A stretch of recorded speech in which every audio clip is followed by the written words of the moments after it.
recebido, obviamente. Agora sim, Ok, recording. vamos Obrigado lá. novamente pelo seu tempo.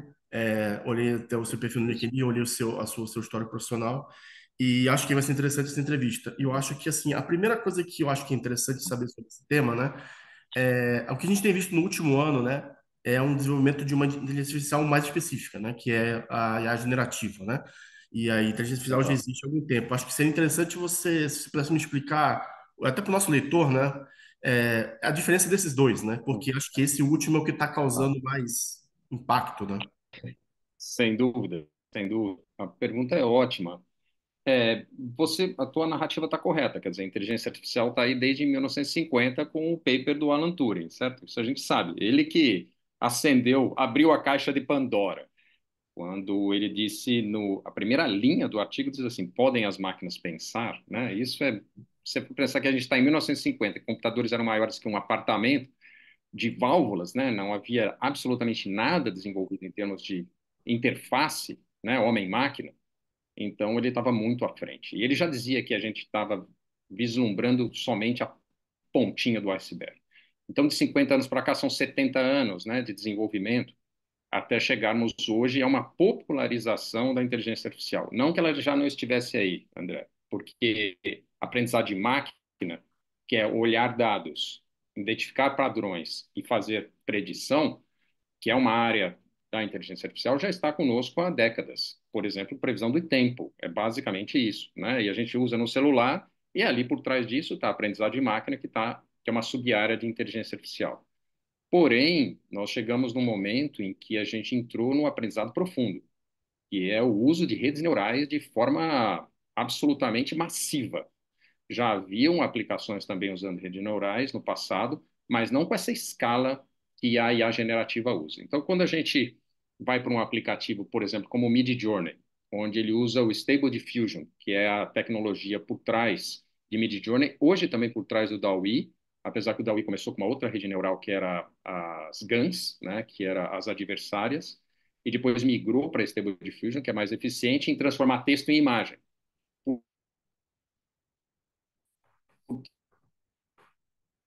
Trás disso tem um conjunto de neural trabalhando e é lógico que abrir isso para o usuário é que torna é o que deu a popularização para a inteligência artificial, porque até então a gente usava ferramentas, como eu citei, de previsão do tempo, mas ninguém falava em IA, falava, estou usando aqui previsão do tempo, mas é que elas ganharam esse sinônimo de inteligência artificial, que é o que a sustenta, e estão abertas gratuitamente até certo ponto. Então você pode testar, pode usar o chat GPT. Eu acho que a grande sacada foi abrir para o público, né? Prematuramente. A gente sabe que ele foi muito criticado lá em novembro do ano passado, porque errava muito. Continua tendo os problemas que a gente sabe de alucinação, se você entrar numa interação mais profunda, problemas até de ética informacional, que a gente pode vir a falar sobre isso. Mas o fato é que eles deram visibilidade para uma área de pesquisa que estava dentro da área acadêmica, primeiro, porque IA generativa é trabalho ali que já está na academia há muitos anos, mas ganhou o público. E aquilo que ganha o público e escala se torna popular e causa impacto, que é o que a gente está vendo em algumas áreas que já estão utilizando de forma efetiva e a generativa, tá certo? É Sim. isso. E agora, já foi até interessante você mencionar, porque entraria na minha próxima pergunta, que é essa questão das alucinações, né? Dos erros, na verdade, né? A indústria convencionou chamar esse termo de alucinação, né? Mas Exato. qual que é a causa deles? Porque, assim, até onde eu sei, né? Não sou pesquisador, mas uma das formas é que essas ferramentas trabalham de forma probabilística, né? Então, se você vai no chat Uhum, GPT, pergunta quem é o presidente dos Estados Unidos, ele não vai no site da Casa Branca para tipo uhum. ver quem é o cara. Ele meio que vai falar uma coisa que ele aprendeu, né, no sentido muito amplo da coisa. É mais ou menos por aí. Não, como é que por que essas limitações acabam ocorrendo? E obviamente imagino que tendem a ocorrer cada vez menos, né? No sentido que se a tecnologia em tese tende a ser aprimorada, né? Tende a ser aprimorada. Então, esse foi um dos identificados, né, que se dá o nome de alucinação, então terá se usar também em inteligência artificial, quando uma tecnologia, né, um software baseado em inteligência artificial, que é de perguntas e respostas, respostas, ele tem que estar sendo. Ele não tem um limite que ele fala assim, eu vou parar de responder, ou eu não vou responder isso porque está fora do meu domínio de conhecimento. Como o ChatGPT, que é o exemplo que a gente usa aqui, foi treinado com uma base ampla de informações coletadas da internet, sem uma verificação, veja bem, ele quando é treinado, ele tem seres humanos treinando, mas a gente falando de bilhões de dados que ele recolheu da internet para fazer isso, né? Basicamente texto, né? Na sua primeiro lançamento. Então não havia um parâmetro para ele de veracidade do dado, né? Quando a gente trabalha com Big Data, um dos vezes é veracidade e valor. Então são parâmetros que você usa para dizer assim, se esse dado realmente vai ter precedência sobre outro. Porque se ele não tiver uma referência de veracidade, uma referência de valor para que eu estou respondendo, eu descarto esse dado e vou para outro. Então ele foi uma espécie de rolo compressor de informação. E além disso, você está totalmente correto. Ele usa probabilidade. E probabilidade é uma coisa, desculpa a expressão, burra. Ele não vai, por exemplo, aferir probabilisticamente, fazendo comparações, se isso tem maior probabilidade de estar correto do que outra. Ele vai pela tendência. Então, se eu tenho, e a internet a gente sabe, a gente conhece sites bons de informação, mas a grande maioria hoje, né, está contaminado por informações não verídicas, né? A gente passa por esse momento de fake news, deepfakes, etc. E ele passou por cima. Então, a próxima geração que já está no mercado, ela faz o seguinte, ela valida melhor os dados de treinamento e ela permite com que você restrinja a área de conhecimento para ela trabalhar. Então, você fala assim, vou falar sobre política, tá bom, então sobre política eu vou te dar essas referências que são, que tem uma probabilidade de veracidade maior, como você falou, o site da Casa Branca, etc, Uhum. etc, para você poder responder. Então, é uma evolução. É muito novo, né? Tudo fez um ano agora em novembro, então Sim. a gente tem que dar uma chance para essa criança que está aprendendo, tá certo? É verdade. E agora, você até falando nessa coisa da novidade, né? E uma coisa que é muito discutida nessa questão da IA é essa coisa dos riscos do desenvolvimento muito rápido, né?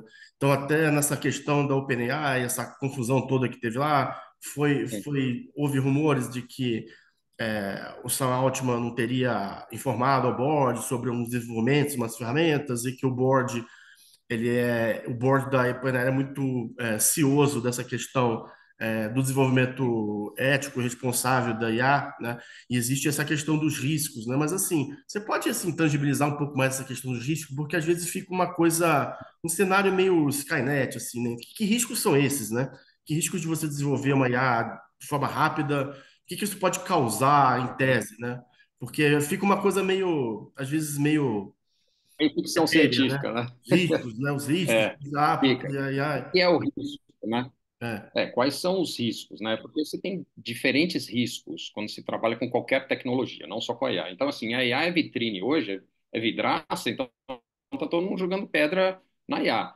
Mas você tem, por exemplo, os hackers atuando dentro de hackeamento de dados muito antes, porque dado é o fundamento da inteligência artificial e está causando estrago aí no mercado financeiro, nas contas correntes de milhares de cidadãos pelo mundo afora, tá certo? E isso é antiético também. hum, Eles estão. E o que eles usam? Eles usam falhas do desenvolvimento desses sistemas, rápidos ou não, porque a velocidade do desenvolvimento que a gente coloca para o bem é a mesma velocidade que vai para o mal, né? É a sim, Ucrânia. Não sei se você viu que, teoricamente, foram hackers russos que estavam atacando porque é uma forma de prejudicar, por exemplo, toda a comunicação. Então, isso sempre existiu. A IA desenvolvida rapidamente, é, qual que é o modelo primeiro de risco? É que aqueles que são responsáveis por segurança não estão tendo, talvez, o tempo necessário para criar as barreiras necessárias de proteção para que esse sistema fique mais seguro. Isso vai vir, trocar o motor do avião com ele voando, certo? Então, sim, essa é a primeira coisa. Eu vou desenvolver segurança ao longo do processo, que é sempre um risco maior, porque um dos princípios de desenvolvimento de software é assim, é security by design. Security by design, segurança por projeto, por design, nem todo mundo faz, porque ele atrasa as entregas dos projetos, porque a camada de teste de segurança sobe muito vamos dizer assim, a barra sobe, então eu tenho que exercitar mais os testes de segurança para poder lançar esse sistema no mercado. Então, o que eles fazem? Eles vão lançando e desenvolvendo em paralelo os processos de segurança. Então, essa é uma camada. Existe risco, sim, porque você pode ter brechas de dados, você pode ter Uhum. estruturas que não estão bem preservadas. E aí a gente entra numa outra questão que é assim, o risco de o treinamento não ter sido bem elaborado, né, os parâmetros não terem sido bem refinados e aceitar de forma tendenciosa, preconceituosa, etc. Se você entrar na Anthropic, que é hoje Uhum. talvez a maior concorrente do Sim, ChatGPT com o Claude 2, que também está lá em São Francisco, tal, é uma empresa que também tem sim. a sua ferramenta, que eu, por acaso, gosto muito de usar, ela segue um princípio ético baseado em 3 Hs. Ela fala que tudo que ela faz em termos de IA generativa tem que ser helpful, honest e harmful. Então, é para ajudar, tem que ser honesta naquilo que ela vai falar. Então, se ela não sabe, ela tem que falar, não sei. Ela não vai cair no tema que a gente estava anteriormente, que é alucinação. Ela não vai Uhum. forçar a dizer. E harmful, quer dizer, ela não pode causar dano. Ela não pode, por exemplo, se eu pedir ali, falar, ó, me ensina a fazer uma bomba de hidrogênio, ela não vai fazer isso. Então, eles estão hoje embarcando dentro do processo de desenvolvimento princípios éticos de comportamento. É um pouco as leis da robótica do Asimov, lembra? Que a gente é fã aqui, que eu sei que você também Uhum. deve ser, que é Sim, aquele tipo de coisa. O robô não pode causar mal a um ser humano, as 3 leis sim. da robótica que foram sendo ampliadas. Então, isso vai sendo embarcado. Se todos vão fazer, não sei. O caso que você citou do Sam Altman é que a OpenAI, o modelo de linguagem deles é fechado, não é open source, Uhum. né? Enquanto o Anthropic, com o Bloom, com o Palm, é modelo open source, até o difusão estável, né, o Stable Diffusion é open source. Então, o que eu falar, a comunidade de desenvolvedores está entrando, está sabendo. O ChatGPT já não, ele fechou o modelo, então ele é um modelo proprietário. Então, provavelmente, o Sam Altman deve ter algumas restrições do que ele pode ou não abrir para o público, certo? Isso faz sentido, né? Segredo vamos dizer assim, de produto, de serviço de Sim, mercado, tá? sim, sim. Uma outra questão, é uma outra discussão que existe também nesse meio, é essa questão do, se comenta o risco da concentração, né, desses algoritmos já em poucas empresas, né? Você vê grandes empresas, né, notada OpenAI com uma parceria muito forte aí com a Microsoft, né? É, tem o Google com o Uhum. Gemini, né? Ah, temos a Amazon também com o Titan, Bedrock, enfim, as APIs, etc, etc. É, então, e hoje temos, obviamente, existem as startups que desenvolvem isso, né? A própria Anthropic que você citou, a Correr, mas todas elas precisam de dinheiro, né? Porque rodar esses modelos custa muito caro, é uma operação caríssima, né? Os chips da NVIDIA lá são caríssimos, Muito. é, e existe uma discussão sobre como que isso vai ser, né? Você acha que isso realmente tende a ficar realmente concentrado na mão dos players, né? Que são os players de mercado, que de certa forma já são fortes em outros segmentos, né? Não seria uma novidade, já que são players grandes, né? Mas que realmente até o próprio custo do processo acaba restringindo um pouco, né?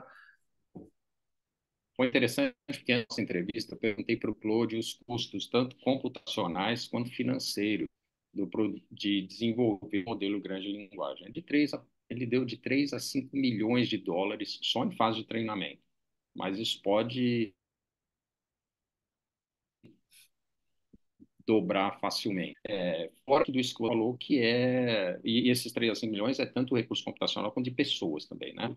Durante meses. E depois tem os custos de equipamento e todo o resto que vai, você citou a NVIDIA, mas são as GPUs da NVIDIA, as CPUs e tudo, para ele continuar operacional, e o custo de manutenção, que são os megawatts desses servidores que estão no ar. Sim, Existe sim o risco de concentração. Isso tem sido comentado não por mim, mas por vários pesquisadores da área, né?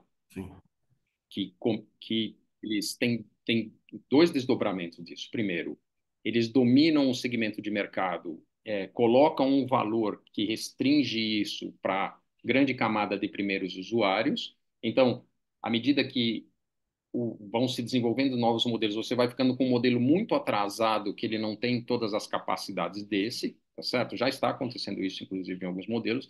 Você começa a operar e fala, olha, isso é só na versão superior, compre aqui o novo modelo, etc. Né? Faça aqui a assinatura, né? São modelos por assinatura. porque é Uhum. muito caro, então precisa gerar receita, certo? E Certo. sim, acontece uma concentração, como aconteceu já no passado, né? Você se lembra, como eu, as primeiras mídias sociais, né? Um Orkut todo aberto lá, a meninada toda fazendo a Uhum. bagunça toda, aí entra o Facebook, que é um modelo que já é mais sofisticado, entra outras redes sociais que são pagas, etc. Começa a restringir acesso. Então, abismo digital vai ser sempre uma realidade. Mas eu acho que pior que isso, André, é que a gente não está provendo educação suficiente para fazer o scale-up das competências, certo? Eu acho que esse é um tema que a gente pode entrar agora, né? Que é desdobramento disso. Porque quando eu trago uma nova tecnologia, como que eu preparo, né, estudantes, profissionais para fazerem a adesão a essa nova tecnologia? Sim. Então, a concentração, sim. Não vejo nenhuma frente estruturada desses Big Five, né? Vamos dizer assim, Uhum. falar assim, esse é o modelo de aprendizado, né? Está ocorrendo de forma bastante incipiente no mercado. Então, esse é um risco eminente e eu acho que vai se agravar nos próximos anos, com certeza, né?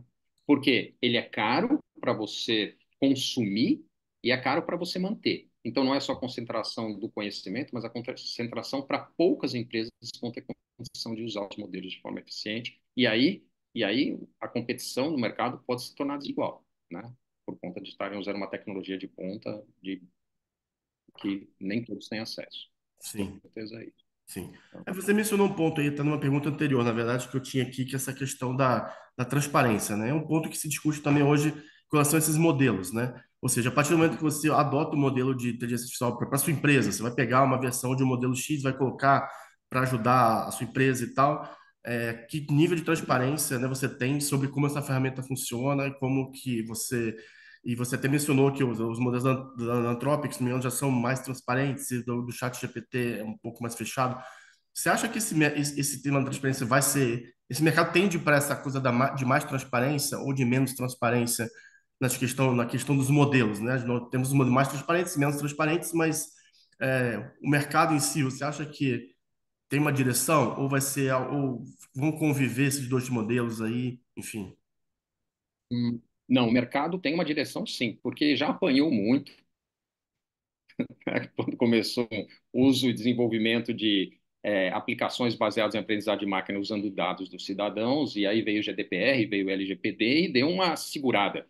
Falou, tudo bem, você vai usar dados, então você vai ter que estar de acordo com a regulamentação, né, da Lei Geral de Proteção de Dados aqui no Brasil. Você vai ter que anonimizar, você vai ter que pedir permissão para o usuário para usar o dado dele. Então, não é tão simples hoje desenvolver os modelos, eu já passei por projetos desses, ele leva a um delay, certo? Leva um atraso, porque você tem que seguir, e o pessoal do jurídico está embarcado e tal.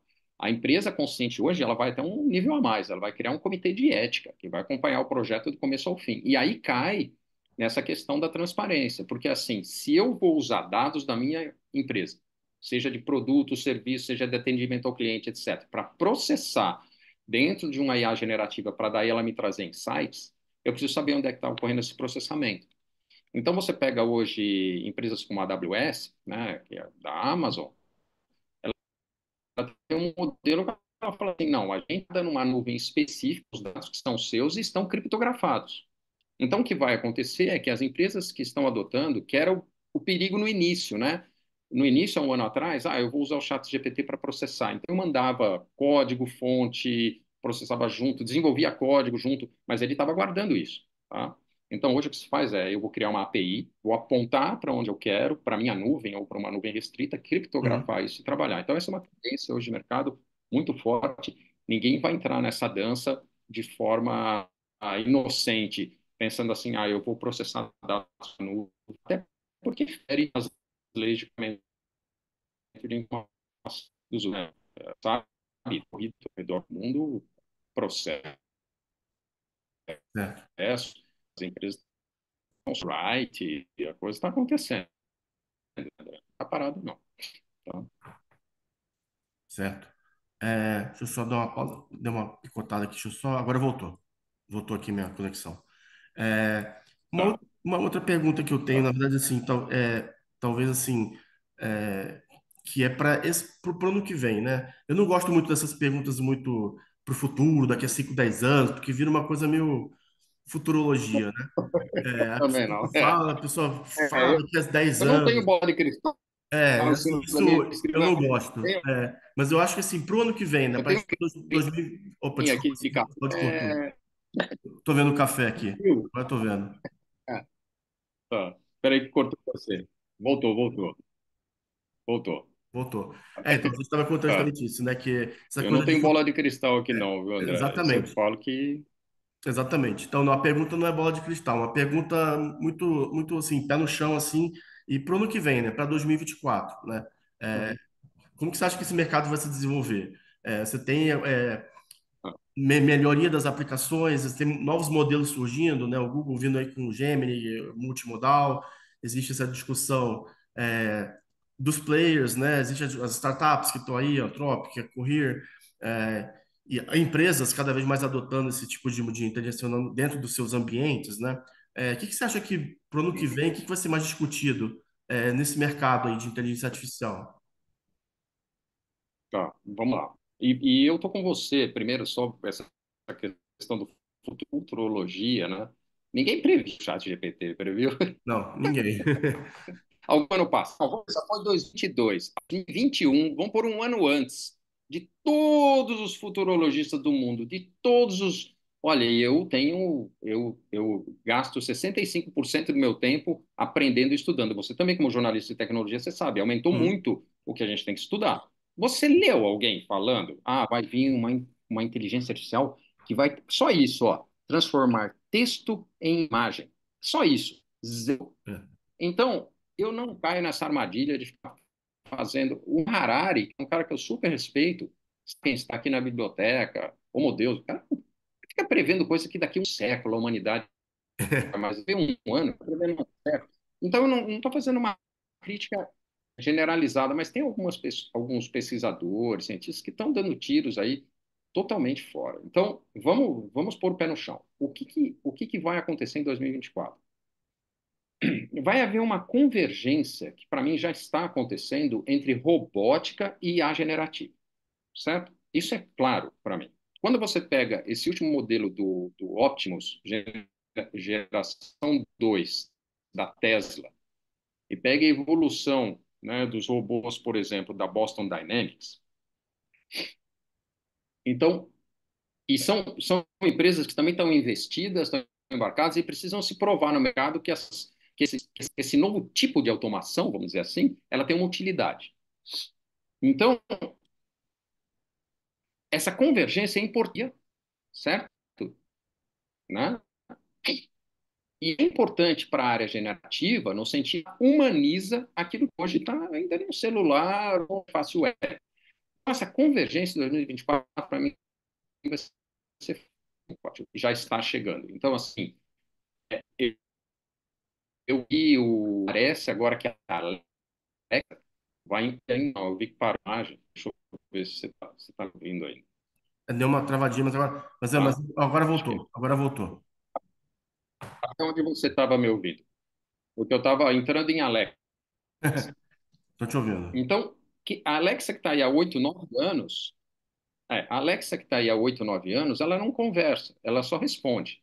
E não é uma interface conversacional fácil, ela não memoriza nada, ela não guarda, ela não tem contexto. Então, você está falando com modo de assunto do outro, é complexo, tá? Sim. Isso é complexo. Isso vai ser agora diferente. Esse dispositivo vai ter um conversacional, né, que vai desenvolver conversas com você. Então, uma mudança é, muito grande, empática em relação a um objeto físico. Então, eu acho que 2024 é esse a linha, tá? Para a narrativa, para os objetos, para eles se tornarem mais empáticos e conversacionais. Isso, e não é difícil, tá certo? Porque está na Certo. nuvem, então não é difícil você habilitar a área de robótica e de objetos com esse grau de inteligência. A segunda frente que eu vejo é a frente de imagens em movimento. Então, se você pega a Pika Labs e Runway, que são as duas companhias hoje que estão trabalhando texto para vídeo, eu acredito que até o final do ano de 2024 a gente vai ter filme sendo feito a partir de roteiro. Olha, filme Escreve o sendo feito a roteiro partir. e ele gera os atores, essas coisas, os diálogos. É em termos de quebra de paradigma e desenvolvimento de ferramenta, é algo inimaginável. E isso, até certo ponto, aberto para meninada, né? Aberto no nível geral. Então, uma quebra de paradigmas muito grande dentro de uma indústria, que é uma indústria de entretenimento que está no mundo inteiro. Então, isso para mim é muito certo. E a terceira frente é na área de saúde, healthcare, que já está fazendo com resultados bem avançados, desenvolvimento de proteínas usando as redes neurais dos grandes modelos de linguagem. Então, ao invés de você usar para gramática de palavras, você usa para arquitetura de proteína. E isso já está fazendo. E era uma frente que, na área de desenvolvimento farmacológico, era um problema, porque era muito caro e levava-se anos. Ele resolve ali em horas ou semanas. Então, usar da mesma arquitetura na área de saúde para desenvolvimento farmacológico, né, de novos medicamentos, também em 2024 já começou e vai avançar. Então, essas três frentes: a fusão de IA generativa com robótica, a segunda que eu comentei com você, que é a questão do texto para Texto para vídeo, vídeo. e a terceira na área de saúde, que a gente vai tem um grande desenvolvimento porque os custos, então a gente pode vir a atingir aí na área da, né, farmacêutica, desenvolvimento de remédios não esperados até o momento, né? Oxford, que também tem uma linha de pesquisa muito forte para isso, depois você pesquise mais, Uhum. chama AlphaGo, a empresa do Google também, né? Está dentro da linha deles, Uhum. se não me engano, tem uma que também já desenvolveu proteínas usando algoritmos que são e redes neurais que tinham fundamento, né, para linguagem. Então, essas três frentes é assim bem bem factível porque já tem evidências hoje e fazem sentido para mim, tá? Sem bola de cristal, sem sem nada, são dados, tá? Dados e fatos, tá certo? Certo. Ótimo, Ricardo. Assim, essas perguntas eram as que eu tinha. Acho que foi uma conversa muito boa sobre o assunto. Eu não sei se tem algum outro ângulo que você, de repente, acha interessante mencionar que eu não perguntei, mas fica à vontade para Tá. talvez fazer algum tipo de colocação De final. comentário final. Eu vou fazer um comentário que é uma área que eu tenho muito carinho, André, que é a área de educação, né? Que eu trabalho com ensino. Não sei, eu desenvolvi um canal no YouTube chamado Nano Saber, que é um canal para Uhum, ensino de inteligência artificial, que está rodando lá. Cresce na medida do interesse, porque eu não estou investindo em publicidade, então uhum, cresce na medida do interesse dos usuários, o crescimento é maior. Estou desenvolvendo agora uma plataforma para ensino de inteligência artificial, né? Que vai ser lançada em janeiro, e eu vou te convidar, inclusive. uhum. Eu vou me conectar com você no LinkedIn, tá? Sim, Aí, que vai ser lançado em janeiro, já com o primeiro treinamento, primeiro curso da generativa, e são todos cursos compactos, sempre online, mas um, porque o a única forma que a gente tem de acompanhar o que está acontecendo é por meio do aprendizado. É por nada de aprendizado. Eu estou aprendendo certo. uma, tendo uma nova. Vou fazer um comparativo. Quando o inglês começou a se tornar importante para você ter um emprego, todo mundo foi aprender inglês, bem ou mal, tá certo?